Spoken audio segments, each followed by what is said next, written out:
Welcome to the Executive Real Estate Investing Show. This podcast is for you, the busy business owner or executive looking to create generational wealth. Here, we're going to show you how to do that through real estate investing, from multifamily to industrial and everything in between. You will become a real estate investing expert. And now, here's your host, Michael Holman. Hello, everyone, and welcome to another episode of the Executive Real Estate Investing Show. As always, I'm your host, Michael Holman, and today is going to be a fantastic show. We have a very, very active real estate operator who actually started off as a doctor, a cardiologist. He went from cardiology to preventative cardiology to 75% of his time is now in real estate. And he's going to walk us through that transition. He's going to walk us through a lot of the steps. You know, he's actually building this business. And I think a lot of it is going to be very relatable to those of you who are currently working real estate or others at building a business and trying to scale and get to the next levels. So this is going to be a fantastic show. Before we get into the executive tip, I want to encourage everyone, if you have not gone on and subscribed to this podcast, now is your time to do it. Go into Apple Podcasts, go into Spotify, go to wherever you listen to your podcast and hit subscribe. We are getting some of the most phenomenal real estate minds to come on this show. And guess what? The cool part about this is they're not only giving you their real estate tips, they're also helping you understand how they grew their business, right? We're getting into their minds. And so even if real estate, you're saying maybe real estate's, something that's not necessarily I can do right now, I'm so focused on this business, you are going to get a lot of value from hearing how these people are working to grow their business. And it is very relatable to you, no matter where you're at in business as a business owner or as a business executive. So there's been a lot of really great guests. There continues to be more guests, and we have a fantastic lineup coming forward. So highly recommend, time to hit subscribe. We love ratings. We love reviews. Go on there, leave us some. We'd love to hear from you. Also, go check out the website, executivereishow.com. A lot of great resources there. You can sign up for the newsletter. You can make sure that you get into where you can go listen to the podcast. You can see all the episodes that we've had. You can access the YouTube videos. We've done some of the whiteboard stuff. So if you haven't seen those are phenomenal, right? I really love getting up there. There's something just about getting on the video, watching the video, and writing out what's happening in a transaction or what is happening that you're trying to teach. It's a great way to do it. So go check it out, executivereishow.com. Today's executive tip, as we get into this, is don't allow yourself to get analysis paralysis, right? And combined with that means you have to have a level of confidence in yourself and what you're doing. And so the idea is once you establish a baseline, once you establish a level to say, I've learned all that I can learn through reading, through podcasts, through videos, through mentorships. At that point, don't allow yourself to back out of a situation unnecessarily, right? I see it all the time. People just get this analysis paralysis. They do all this work. They spend, hundreds of hours. They get right up to the edge of the cliff and then they back out. And what I'm telling you right now, don't allow yourself to get the analysis paralysis. Vikram actually is going to talk about that in this episode. And he gets very specific into all the things that he's been doing to make the leap from being a doctor to getting into real estate. So this is going to get a great episode. We're going to get right into it right now. And we have a very, very exciting guest with us today. He has been everywhere. I feel like every time I turn around, I see him. His deals that he keeps doing just keep getting bigger and bigger and bigger. The last deal was really impressive. So today we have with us Vikram Raya. We'll just call him Vic for this show. So he's given me that permission. But Vic has done some amazing things. So he's actually the CEO for Viking Capital. He's also the founder and CEO of Limitless MD and Vitology. Did I say that right, Vic? Absolutely, Michael. Good to see you, buddy. Perfect. Thank you for being on the show today. Vic, why don't you tell us a little bit about yourself? Yeah, absolutely. I'm what I call a recovering cardiologist.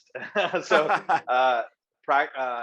it was a passion of mine to learn about health and wellness, and I got into medicine, and it was exciting. And I had people in my own family who almost dropped it dead in front of me, and that's what like, all right, I got to figure this out.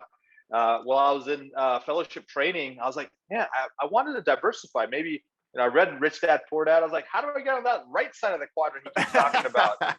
All right, let me try options trading. Got my butt handed to me. All right, I started like a medical temp agency. That was good. We got some little profit out of it, but I'm like, okay, you're gonna retire me. All right, let's do real estate. Okay, so how do I do real estate as a full-time doctor, full-time cardiologist? I got 2 kids. I got my wife's a physician, and we're running around crazy. Got soccer practices, right? So how do we do this? And then, I just started like sort of sneaking off from work early and going to these like REIAs, and real estate investment clubs, and playing cash flow board game with everybody and trying to learn. Then I'm like, all right, let's go wholesaling, right? And then that last. So it's the classic first step. It's always flip or wholesale is always the first step you hear from somebody. Right. And I don't know who came up with this thing to teach everybody wholesaling, but I guarantee it only works for like 20% of the population. I mean, it's too crazy. So I was like, how can I, in the middle of my lunch break, go fax like 20 offers to random brokers, and hopefully I can win like the game of attrition, and win one deal. So I was like, all right, something's got to give. What do I do? Okay, fix and flips, but I can't afford DC, Virginia, Maryland. Too crazy expensive. Let me go out in Atlanta. So my dad lived in Atlanta, so I did it remotely, and we just started doing some fix and flips. My first home. By the way, I bought a lot of dumb things I shouldn't have bought. I bought a course called Filthy Riches. And it was like this guy teaching you how to buy these like, ugly homes that no one wants. And this was in like 2012. So relatively good market, right? So our first home was $18,000. We put in like $20,000 of renovation. That's how bad it was, the home. Yeah. And we ended up selling for like $68,000. I was like, all right, this is good. Let's go, And we built a portfolio about 30 homes. But I was like, man, if I want to do something beyond medicine, I got to have scale. And that's when I thought about, I went to a lecture by this guy talking about multifamily syndications, and the light bulbs came on, and I was like, all right, let's do it. But then, as you know, Michael, you tell me this, but, real estate's sort of a team sport. Would you agree? Oh, absolutely. I mean, I talk about this quite extensively. In fact, I mean, I've been recently, I was on Whitney Sewell's podcast. I was just on Yona Weiss's podcast. And a lot of times the conversation that we have surrounds around those partnerships, because that's how, my personal real estate business, that's how we built it, right? I mean, we designed it specifically to be really good at a certain aspect of real estate, for example, and we go out and partner with other people. So we're almost always a part of a bigger team. So absolutely team sport. Exactly. So, when you're playing the single family game, it's sort of like you versus the world. It's like, all right, let's play the bigger game. And so I found a buddy of mine who, like he wasn't a buddy. He was like sort of my wife sort of setting us up. It was like a first date. Like she kept on talking about this guy at work who's a doctor also, who's also in real estate. I'm like, yeah, whatever. Yeah, he's probably not as cool as me, right? And then she goes like, yo, you got to meet this guy. I'm like, whatever. And then I get to hear that he does some things I'm interested in. So I've done Tough Mudders and Spartan races. And then this guy's done. I'm like, okay, this guy's starting to annoy me. I don't even know him. And then he's like, oh man, this guy's like, he's actually working only part-time because his real estate income is covering some of the expenses. I'm like, all right, this is getting interesting. And so I go to pick up my kid at daycare, and this guy walks out, and it's the same guy that she's telling me about. And we actually hit it off. And now I'm like, hey, you're doing a lot of things I'm doing. Would you be interested in talking about maybe growing something bigger? He's like, what? Like, I want to buy 100-unit complex. He was like drinking his coffee, almost spit it out. He's like, are you freaking crazy? 100? There's no way. There's absolutely no. Like, what are you smoking, dude? And then I was like, look, there's a way to do this. It's called syndication. He goes, that's illegal. I'm like, no, it's illegal. And so we figured it out. We started a company, and we're like, we're both of Indian origin. And so we're like, oh, what do we call the company? We're like, oh, should we call it like Cardamom Capital or Teak Hill? Or like, what do we call it? Saffron Capital? He's like, dude, those are lame. I'm like, all right, let's go all masculine. Let's go alpha. Viking Capital, man. I'm like, all right, let's go. I love it. So that was the launch of Viking Capital, and what we realized was we were surrounded by high income professionals who don't know what to do with their money. And you know, the joke goes, most physicians are horrible investors, and it's relatively true, right? It's not their fault. They're very intellectual, and because they're intellectual and they're so focused on one thing, they either don't have the skill set or the knowledge, or they think they're too smart, and then they make mistakes because of hubris. And so our goal is to sort of help them and help ourselves and really grow this company. And so our first deal, we sort of JV'd with other groups and just got the feel for it. But after that, our first deal was in 2016, Michael. It was a 118 unit in Atlanta in the South Side, and we bought it for $5 million. You know, it was exciting, but we realized we made a mistake. The deal next to it was entirely vacant. It was a 62 unit, but it was a condo. Someone had converted from apartments to condos, but now it just went bad. And there was like prostitutes and there's crime, and it was like we put so much energy and time into this one, it was ruining us. And so we thought, all right, what do we do? We can't even bring investors to that one. It's like vacant, right? How do we?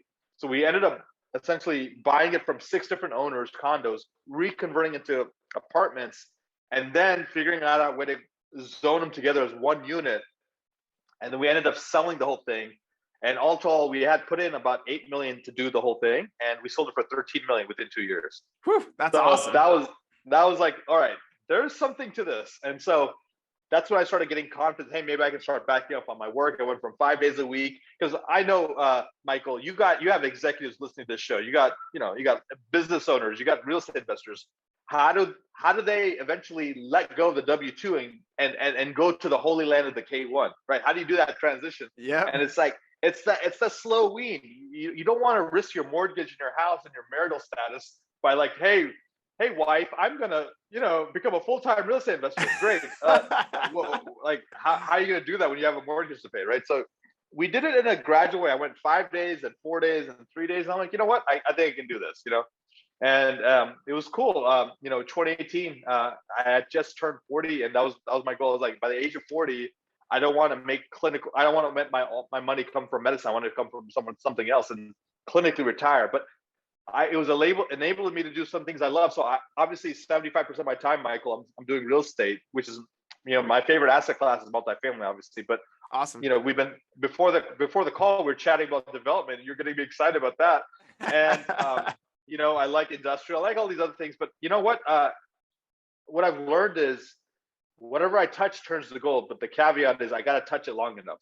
And earlier in the game, Michael, I made some dumb mistakes. I thought about CBD. I thought about hemp farms. I thought about like self-storage, and I was doing all sorts of things. And it was not until I buckled down and just let me create a system. Let me create a rinse and repeat system, a scalable system, a system that eventually I can bring other people into and grow this thing. And so once I did that, that's when we really took off in multifamily. That is awesome. And there's a lot of little things in there. The first question I have to ask, I'm going to go back to something you said right at the beginning, because just I'm interested, to be honest, at this point. You had talked about you decided to go into medicine because you would watch people literally like collapse in front of you.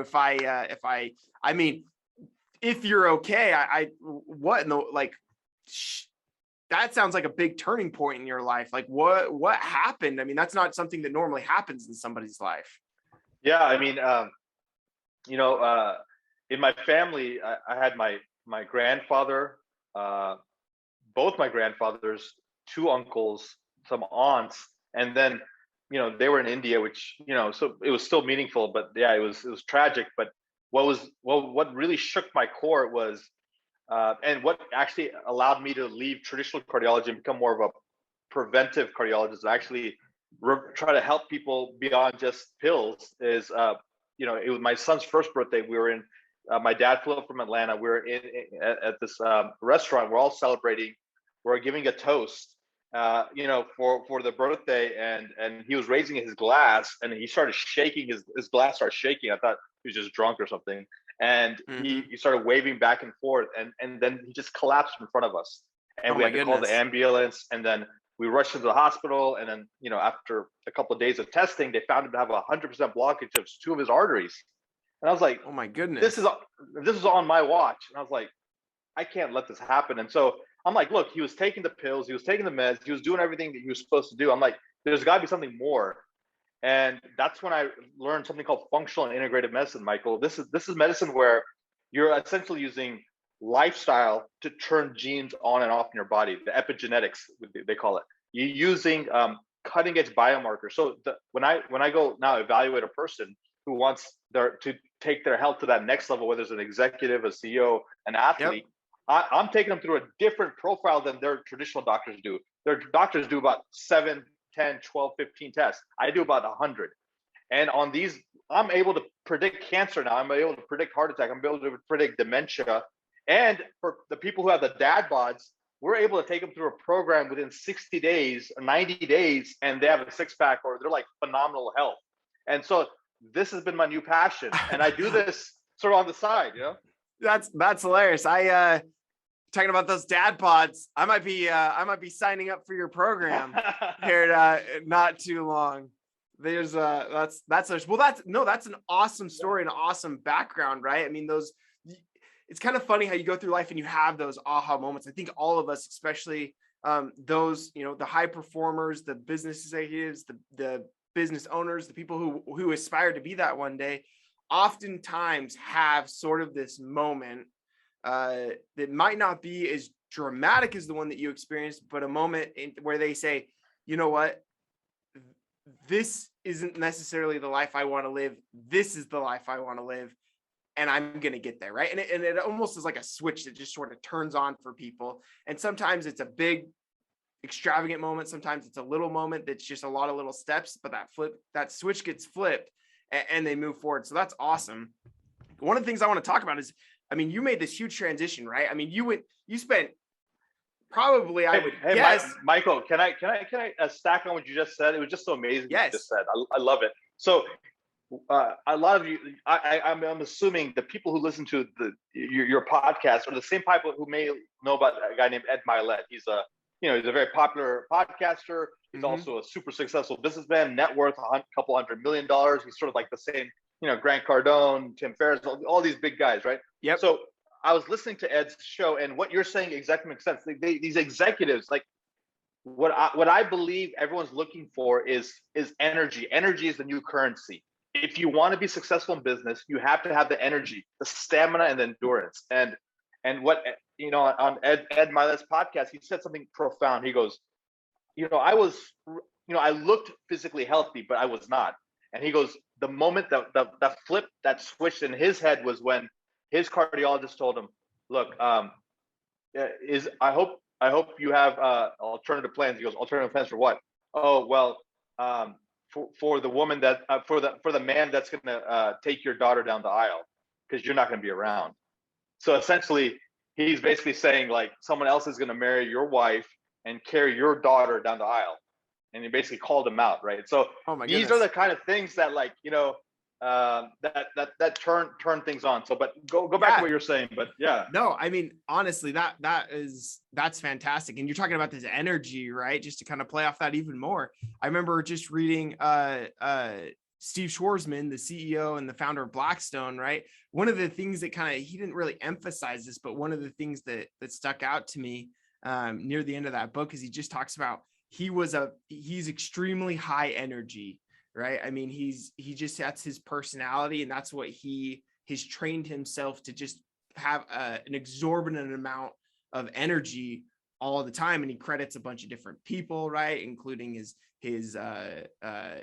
physical trainer, and a bunch of other people. And so that it's funny how all of that just kind of builds, and that you say that, because it was almost like a side note in the book, but for some reason it stuck with me and it clicked in my head. Hey, yeah, energy. So I like what you said there. One of the things I want to kind of get into a little bit, though, I mean, you probably spent, I would guess hundreds of thousands of dollars, years of your life becoming a doctor. And then you started making this transition, not wholly. And I think probably once a doctor, always a doctor. Right. And so, but there was this transition period that you were kind of making on industry. How did you deal with that? How did you balance that between having a family and making a transition from full-time doctor to, 75% of your time real estate. That was probably a very busy time for you. Yeah, it wasn't easy, but it was like, it was sort of like I didn't think this was going to be my full time thing. It was just sort of a side hustle when it got started. But the saying goes, when your side hustle starts trumping your main hustle, you gotta consider, you gotta ponder a little bit. You're like, hey, Yeah. but it all comes down to freedom, Michael. Like, what are we all craving? Yeah, we want money. Yeah, we want, all that kind of stuff. But it's really want flexibility. We want freedom. We want this kind of. We don't want anyone to control us. We want to do what we want, how we want, who we want, when we want. And so that's what I was not getting in medicine. And it was also the way I was practicing wasn't fulfilling. And so multiple things started stacking. So then it gave me the energy and the drive. And in fact, the discontent is really what you need to make a pivot in anything in life. Otherwise, Agreed. you will never pivot. So Agreed. once you have that discontent, use it as your friend. And so I fueled it. So what I did was, look, I had an hour commute to and fro. That's 2 hours. Literally, it's like, hey, I'm going to talk to brokers on the way in, and I'm going to talk to investors on the way out, right? And then it was like, oh, okay, how do I build a real estate company and have fun in the process? Okay, like I'm a big fan of James Bond. I'm a big fan of like a little bit of splash. I like Steve Jobs. I like Elon Musk.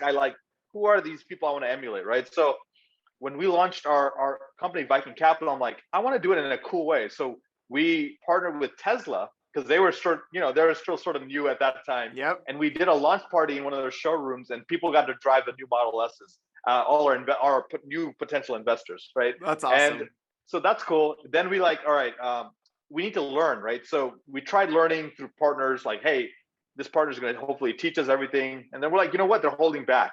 They're getting, they're sort of like, they're getting jealous. So we're like, you know what? We need to just pay for it.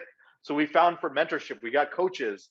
We started reading about it. Then it was about relationships. I'm good at creating relationships. I need to create relationships. Who controls deals? Brokers.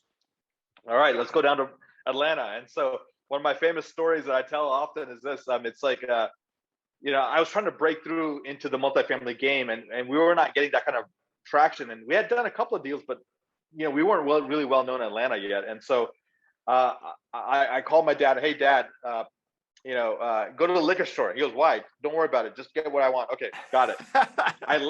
I flew in from DC, landed in Atlanta at the airport. He picked me up.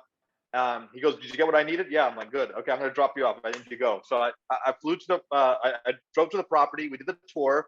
The broker took us out for lunch. I'm like, great. Thank you. Awesome. Hey, you know what? I got something for you. And I ran out to the car, got the package, and I brought it to the table, and I opened it up, and I'm like, here you go. He's like, what is this? This is uncalled for. And then, so I essentially, I took him a bottle of Dom Perignon, and I was like, look, when we close our next deal in the next few weeks, you can pop this, right? And then 6 weeks later, I get the deal for 25 million. This was one of our amazing deals we've ever done. It was we bought in 2019, 25 million. We just got the appraisal back, 45 million. Oh, awesome. All for fantastic. One bottle of Dom, that was a good investment. Good ROI. I was gonna say that's an excellent ROI. So back to what you're saying, coaching, mentoring, nights and weekends, using what I call net time, no extra time, right? Like, all this garbage time, maintaining my state, like working out, journaling, vision boarding, just trying to make it happen, man. Just hustling, right? I love it. At the beginning, that's all you have. You got to hustle, and then later on, we get the flow, we get the sophistication, you get the, you don't push so hard, and let it come to you. But at the beginning, you just got to hustle. So yeah, I completely agree. I'm kind of laughing to myself over here because, right, 4 years ago, we've been around for a long time. But 4 years ago, we had 10 million in the development pipeline. And right now we have 160 million in the development pipeline. And if all of our projects that are under contract get past due diligence, we will likely go to 300 million in the development pipeline. And I was talking with someone today. It was actually with CBR Capital Markets, just kind of having a conversation. There's just a guy over there that I talk to on a regular basis. And he was kind of asking me like, how did you get there? And I was kind of laughing to myself. I was like, you know what, to be honest, it's just we just hustled. Like we're just been super scrappy. We get it. We just get it all done. We do what we have to. And that's how we've gotten that exponential growth through the last 4 years. And, and so it's kind of funny that you say that, because that resonates very personally with me in our situation right now. So, I mean, you were talking about freedoms, and Vic, I'd love to get in. You talk a little bit about something called the 5 freedoms. And I've heard you relate this in other arenas and other podcasts. I'd love to hear about these 5 freedoms. A lot of people say, hey, I'm just chasing the dollar. I really want to have that financial security. I get it, but when you do get it, but you don't have the other freedoms, it's sort of meaningless. And I'll give you an example. I know a lot of people who have 7-figure net worth or 7-figure incomes, but they're like chained to either a location or a desk or a situation. They're not necessarily happy. Like I have friends, they own like multiple medical clinics all over the country, all over the region. And even when they're on vacation, they're like looking at their phone. They're like, and then they're like taking calls in the morning. They're checking emails. They're not disconnected. They cannot.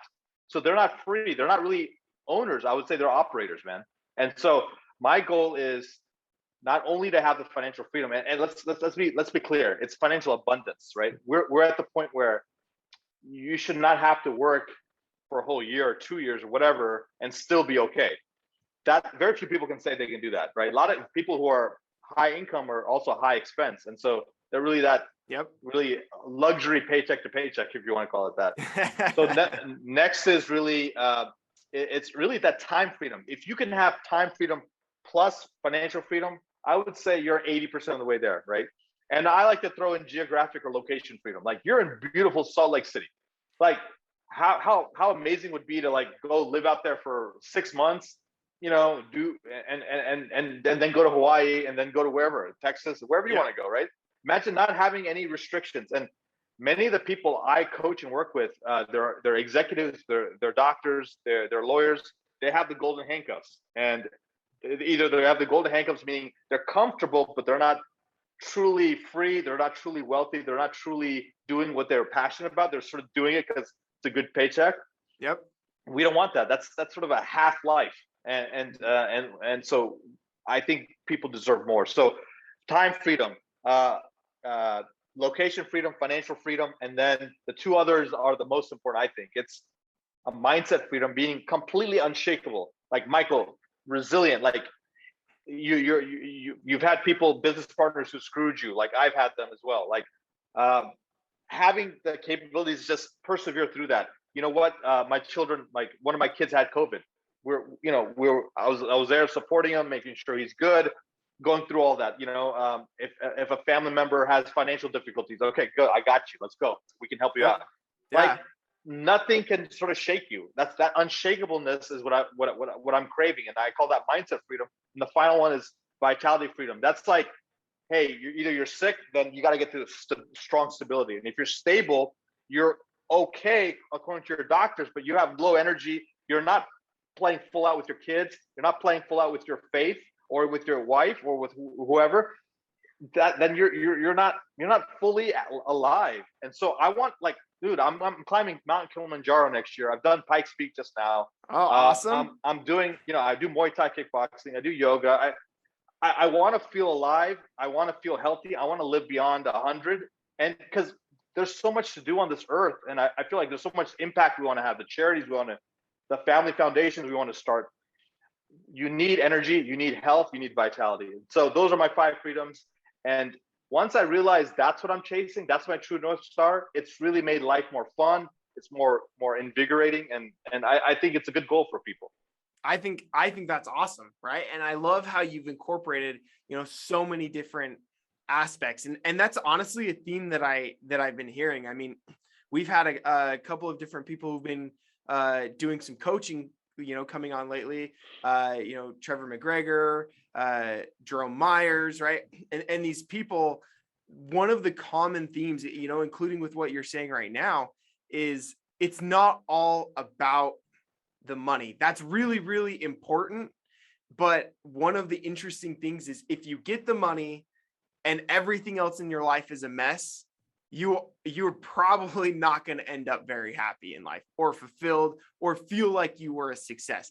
And so I love how you encompass all of those things. Now, from your experience, what for you was the hardest one of those freedoms to achieve, or that you're currently still working on? What do you feel like has been the most difficult, the biggest mountain to climb? I'd say there's two of them. I would say mindset and I would say location, right? Those are the two big ones. And I think, COVID, it has this, like, it's sort of the great reset. It's sort of giving people an opportunity to really say, hey, I don't need to be chained to my desk, to a cubicle, or to a physical location.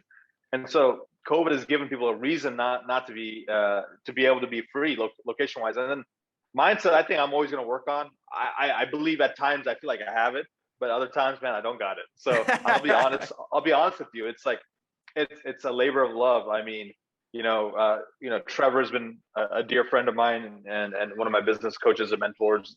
I have like 6 people who I sort of are my inner circle that I lean upon. And I've done a lot of work, and there's something called head trash, Michael, and we all have it. Yeah. And you think you can just empty out in 1 year and you're done. No, it's an annual process. It's a quarterly, it's a daily process. So your executives who want to take it to the next level, your real estate investors, the business owners, the people who listen to your podcast, guys, invest time, energy, focus on taking care of that, your mental space, and really priming it for success. And, morning routines, power routines, all of that helps to do this. Reading the right books. Like, you want to keep dumping good stuff in there and almost crowding out the negativity, because the negativity automatically seeps in. Yeah. No, I completely agree. And it's going to come in. So I love what you're saying, that mindset is an ongoing process. I think anybody who says they've reached, the pinnacle of the perfect mindset, probably hasn't, to be honest, is probably the person that you shouldn't be taking the advice from, because it's something that we all constantly have to work on. I mean, we're constantly getting bombarded with all sorts of stuff, right? And mindset is I think you're continually working on it. So I think you're exactly right. I know in my case, that's how I feel. I mean, it doesn't matter. I've had times of honestly insane success, and I've had times of what felt like insane failure. And the mindset was never perfect at either of those points in my life, right? It's something that you're continually working on. And so I love that you'd mentioned that. Well, kind of transitioning a little bit into some of the real estate, right? Tell us a little bit about what you've been up to lately. What are some of the deals that you've been doing? What are the things that you're looking at right now? Yeah. Once we decided, like, really what is our core business model, and, we've sort of stuck to it. And, as I transition to more like, really, like, I want to become this true CEO of Viking Capital. I really want to push our company to that next level. One of the biggest things we did was incorporate a business system, operating system, which you may know as well, Traction EOS, Gino Wickman, and that we got to implement it in our company. We actually, awesome, strategize it out. So we got a 10-year vision for our company. Now we really know how we want to grow Viking Capital. So we decided, hey, what do we want to be known for? We want to be known for, sort of impact-driven multifamily investment boutique firm, right? And we want to sort of be known in these markets. We want to take care of this type of investors, or these group of investors, if you will. And so now we're starting to do big deals. We're trying to do more frequency of deals. Also, we realized we need to grow a team. So we created a director of investor relations. We have an asset manager now in-house. We have, a whole marketing team. We're trying to get out there on social media. Our podcast, we're trying to get launched. Where we did our first live event, Michael. So we did that in Atlanta just a couple of weeks ago. So multifamily immersion live. We had a Shark Tank. We had a bus tour. We had the top speakers come in. Whitney Sewell came in to speak. So it was amazing. So these are the kind of things that we're starting to do, and it's really about just growing our investor base. And once we grow our investor base, it's also growing our deal flow. So now we were really predominant in Atlanta. Now we're doing northern Florida, Atlanta, the Carolinas, and it's Dallas, Houston, Austin, and San Antonio. And then we'd love to get into Phoenix. It's been a tough market to break into, but those are some of the markets we like. Well, you and I can talk, because we like the Phoenix market over here. Well, Yeah, that's awesome. So one of the things I've heard a lot about, and you're talking about EOS, right? The Entrepreneur Operating System. absolutely. Okay. Yes. I want to dig into that because I've heard so much about it. And I think probably a lot of our listeners have been exposed to it in some form or fashion. For anyone listening, we will put a little bio, a little information in here on EOS. So if this is the first time you're hearing about it, you can link to it.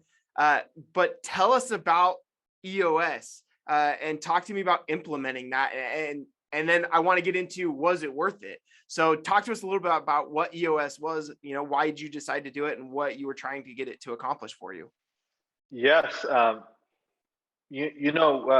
Most people when they start businesses, it's sort of like, mom and pop style, like you sort of, back of the napkin kind of business plan. And we just hope and pray that we're going to do well. And we'll just give it like the all sweat equity. That's because that's all the equity we have probably at the beginning. Mm-hmm. Right. So, and that's great. And that's a good starting point. Like, I went to, business mastery with Tony Robbins the other day, and it was cool what he talked about, which is the 10 stages of life cycle of a business. And if I can share that with some of your listeners, yeah, absolutely.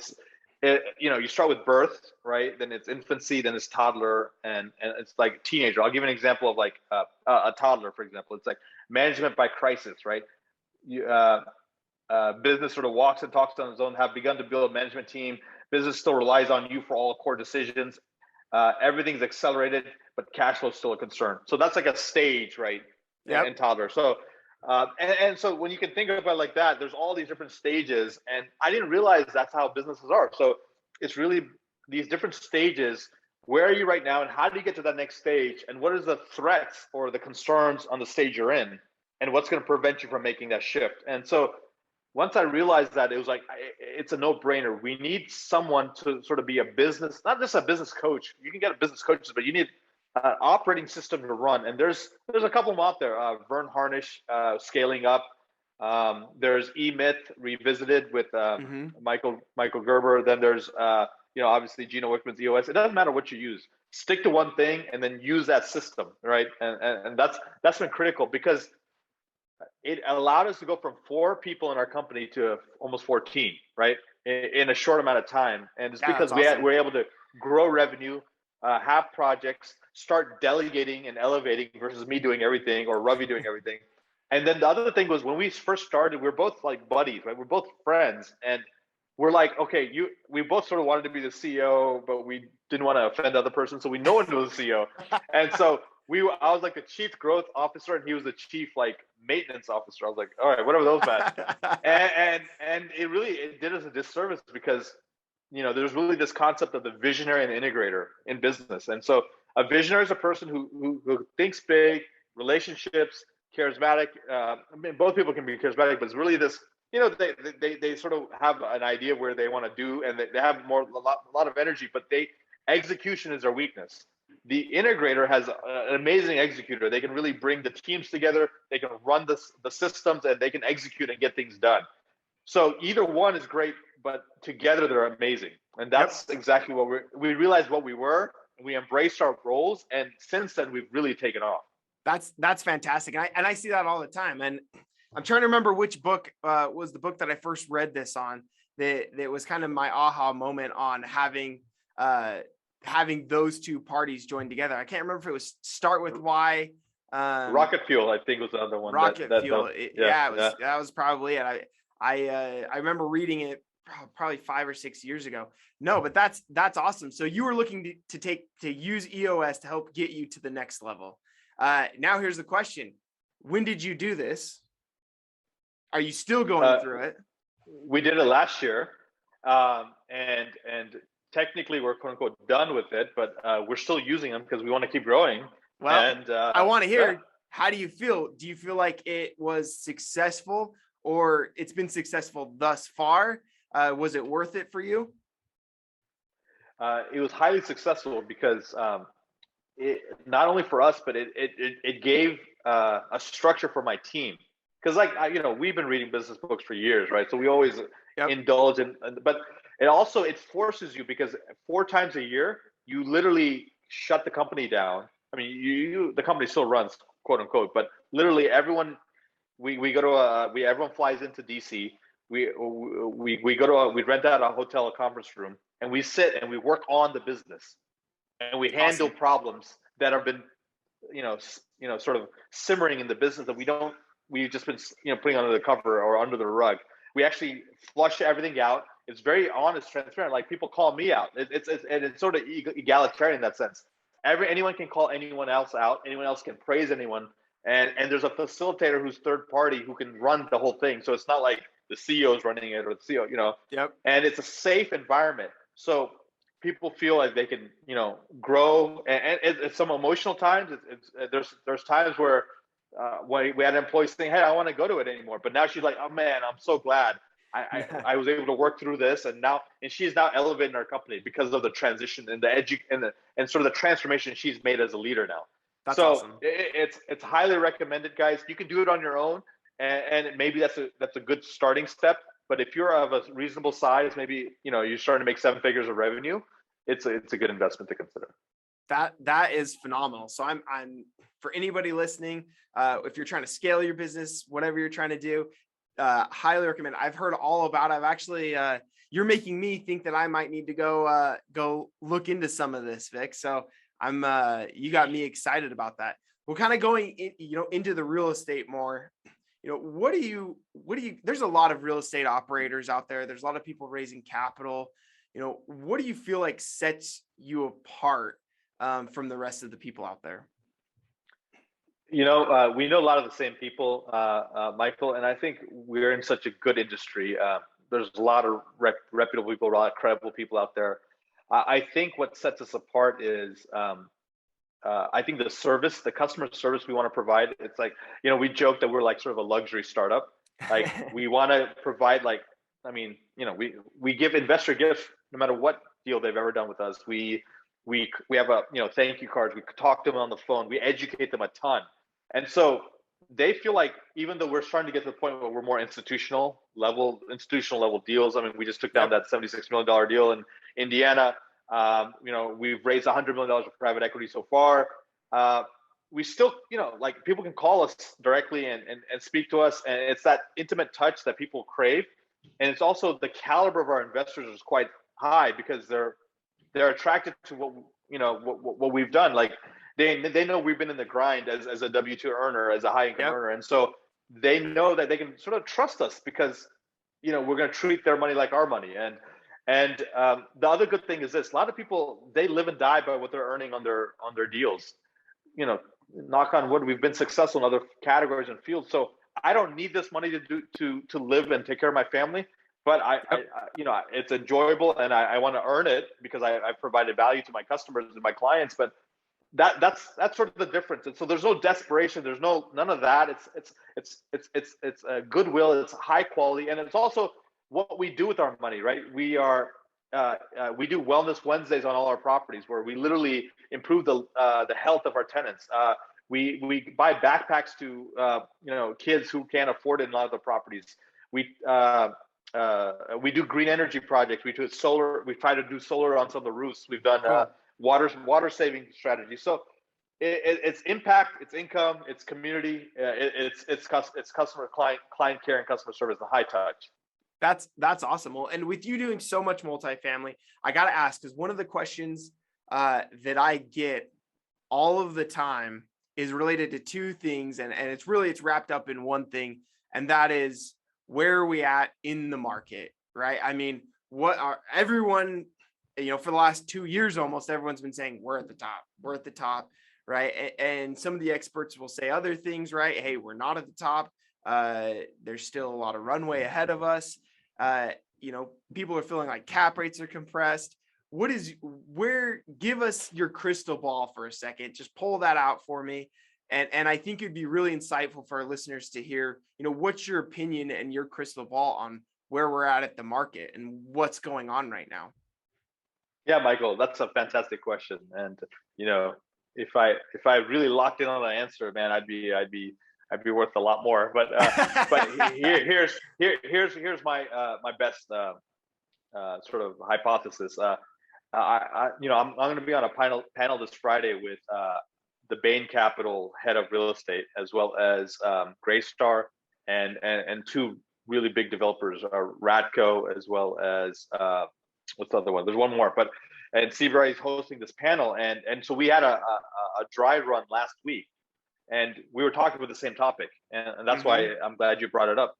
And there was a discussion going on in the room, and here's what the consensus was. And these are like, I mean, this is like probably $8 billion of investable equity from the top institutions and their best decision makers at the table. And what they sort of hinted at is they expect, obviously this can't be sustainable, but they expect the sort of correction slowdown, true shift in the market to happen at the end of 2022. Awesome. And so that's all right. That's what they're sort of putting into underwriting. This is what they're factoring in, and this is what they're going with. And so it gives me. So what I've done, how I've adjusted my underwriting and how we adjusted our acquisitions process is this: we're still buying deals. We're factoring in something that's going to happen in year 2 or year 3, and if we need to hold it longer, so be it. We're protecting ourselves against the interest rate hike that's going to happen by. Right now, agency debt does not make sense, Michael. Yeah, at least in our multifamily market. And so we are doing private debt or bridge debt. And what we're doing is we're buying the tightest cap possible on that.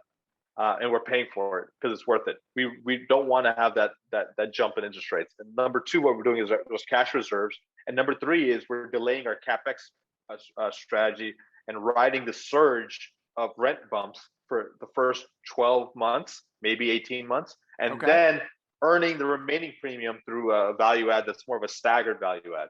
I love it. Well, and so there you have it. I mean, there's some of the items. So I'd love to hear kind of what, your anticipation end of 2022. Obviously, with the names you mentioned, there was a lot of firepower in that room. Related to what the consensus that they came up with. So I completely agree. That's kind of what I'm hearing as well.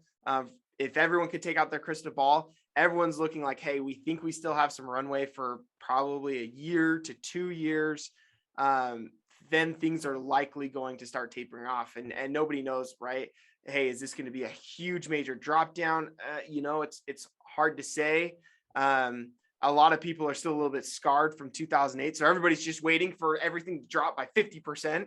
My personal opinion, and I'd love to hear what yours is, isn't that probably that we're not going to have another great recession, right? It's probably not going to be like everything's just going to drop 50%. It'll more be of a slowdown, a regular downturn that just happens in an economy that's structured the way that ours is structured. What's your thoughts on that? Are you anticipating a large drop in your underwriting? Are you anticipating just kind of a slowdown? Yeah, I think we've seen there's different kind of flavors of Fed. And the Fed we have now is much more interventionary, much more aggressive. If the Fed acts, the kind of Fed we had now is in place in 2008, we wouldn't have had such a severe slowdown. We would have probably had more of a moderate or even a mild, And so because I believe the Fed will intervene again, even if there is something, it's going to be more mitigated. And I expect maybe a pullback or a correction, but in hot areas, you're still going to see 3 to 5%, 3 to 4% rent growth, versus stagnation, which we saw for 18. Like from my understanding of what happened during 2008, because I was not in multifamily then, but from what I've been told from brokers and institutional buyers, they saw an 18-month stagnation, and then things went on the upward trend. Yeah. So if that's the worst case scenario, and this will probably be maybe more of a 6 to maybe 12-month slowdown at most, and it won't be as severe. Maybe it'll be like slower rent growth versus stagnation. That's what I'm factoring into my projections. That's awesome. No, and I love to hear that. Well, there you have it, everyone. Right? Here's Vic's crystal ball on what he thinks is going to happen. And honestly, I agree with a lot of what you're saying. And that's what I'm hearing as well. Every time I get asked this question, I always relay, well, I'm kind of like you. If I could answer that question and have a sure answer, I probably wouldn't be where I'm at. I'd probably be out in Hawaii just hanging out, because I could make so much money doing that. I wouldn't need to do anything else. So absolutely. But yeah, I completely agree. And I think what you're saying is absolutely spot on, especially in that multifamily space. I mean, it's funny. I remember even 2-3 years ago, if you were underwriting things over 3 to 4%, it was kind of like, whoa, what are you doing? That's crazy. And now all of a sudden it's like, we've had an average of like, especially in the markets that I'm in, 10 to 20% increases on an annual basis. And it's like, you're right, 5%. And you're almost like, man, this isn't even realistic at 5%, because we've been, it's not, obviously it's not going to grow at 20% for forever. But it's like, man, should I put a 20% year one? And we don't do this. I mean, we usually cap it off right around 5%, but it's interesting how that has shifted. Right. And so, but I like what you're doing, because you're on the back end, you're saying, hey, we know there's going to be a correction. And the more you factor that in, hopefully the more accurate your underwriting can be, and the better your predictions are. Vic, it was awesome having you. We're going to kind of wrap things up here. I got a couple of questions for you that we ask every single guest that comes on this show. Number one, what is the best business advice you were ever given? The best business advice is, and I've actually seen this come to fruition, is this: don't take advice from someone who hasn't been in where you want to go. So I've had so many folks who try to tell me, "Oh, real estate's scary. It doesn't make sense. Multifamily. Oh, you're raising capital from people. What happens if you lose their money?" I'm like, look, if you learn, get mentorship, do it the right way, figure out how to do it, minimize your mistakes, asymmetric risk reward, you're going to be fine. And because I didn't listen to those folks, I am where I am today. So I love it. Yeah. That is fantastic advice, whether it's getting into real estate investing or any business, right? I love that approach of, hey, we're going to do the best that we can, get all the research, make all of the right decisions, but we're not going to get analysis paralysis, right? There has to be a level of trust, this leap of faith, if you will, that says, I know everything that I'm going to figure out without actually doing it. And now I'm going to go and move into the next step. I listened to everybody who knew what they were talking about, and it's go time. So I love that. That is excellent advice, whether it's real estate investing or any other type of business. Next question: what real estate investing advice would you give other business owners and business executives? You should invest in real estate, and I want them to follow the 20% rule. So, the S&P has always done great, 7, 8, 10%. But what they did is they took the S&P and they compared it to the S&P with people who did 20% in alternative asset classes, including multifamily. And then what they found is, if they follow the 20% rule, there's a 2x return for people who had that, the index plus the 20% alternatives versus just straight up S&P. So just something to think about. Diversify, and get those returns. I love it. Vikram, how can people get in touch with you? Yeah. Our website for Viking Capital is vikingmultifamily.com. So please check us out there. If get on our investor list, get into our ecosystem. Love to be part of it. If you want to get in touch with me personally, love to reach out to anybody who's interested. You can get me on DM on LinkedIn. I have a website, linkwithvic.com, and takes me straight to my LinkedIn. So linkwithvik.com. Love it. That is awesome. Well, Vikram, thank you so much for being on the show. Appreciate your insights into multifamily, into business, and it was all very insightful. Thank you. Thanks, Michael. Thank you for listening to the Executive Real Estate Investing Show. Ready to learn more? Go to executivereishow.com for more episodes and resources to help you create generational wealth through real estate investing. That's executivereishow.com.